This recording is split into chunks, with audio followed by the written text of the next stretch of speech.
I have to share this with you. As I was working on a sermon the other day, I started to think about Peter and the act of him getting out of the boat. Stick with me for a moment here. So often when this passage is taught, the focus is on the moment Peter began to sink. But before Peter ever sank, he was the only disciple who recognized that it was Jesus and responded to his invitation by getting out of the boat. Many times when the storms of life are raging around us, whatever those storms may be, we assume staying in the boat is the safest place. Yet this passage reveals what almost feels like an oxymoron, because how in the middle of a storm, getting out of the boat and walking towards Jesus was actually the safest place Peter could be.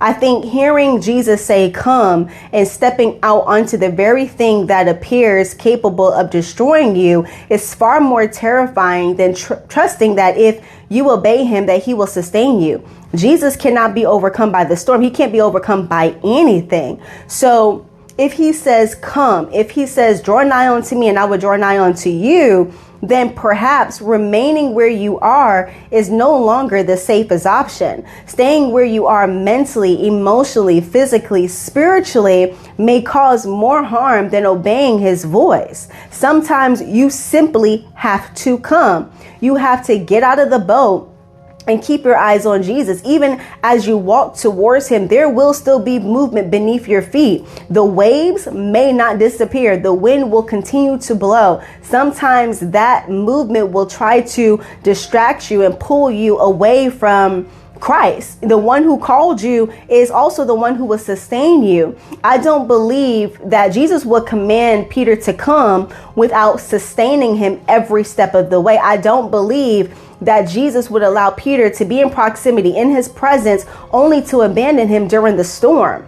The water beneath Peter never became pavement, yet Peter walked because the one who called him had authority over the very thing that should have caused him to drown, unless he knew how to swim, but that's a different story in itself. If Jesus has commissioned you to come, then he has already gone before you. He has already established everything necessary for you, for your obedience, to bring you exactly where he intends to meet you. Something else stood out to me in this passage, that there were other disciples still in the boat. Sometimes we stay in the boat simply because that's where everyone else is. We assume that if the majority is gathered there, it must be the safest place to remain. But the presence of a crowd is not always confirmation of God's will.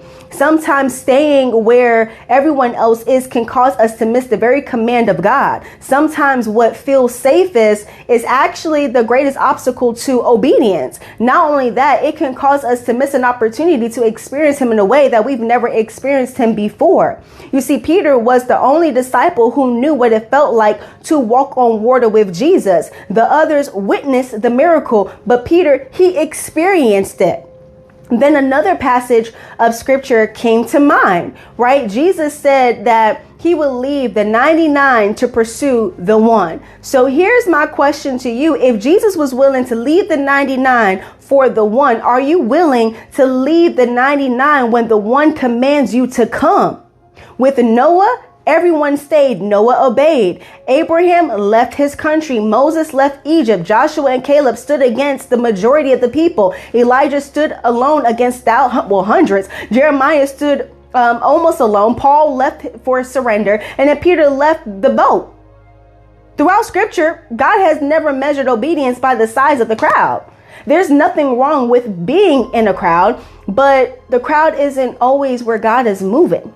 Sometimes obedience requires stepping away from what is popular, what is comfortable, what is familiar, even what is crowded, so we can walk towards the one who said, come. So maybe, just maybe, your next miracle isn't waiting in the boat with the crowd. Maybe it's waiting in your obedience to follow after the one.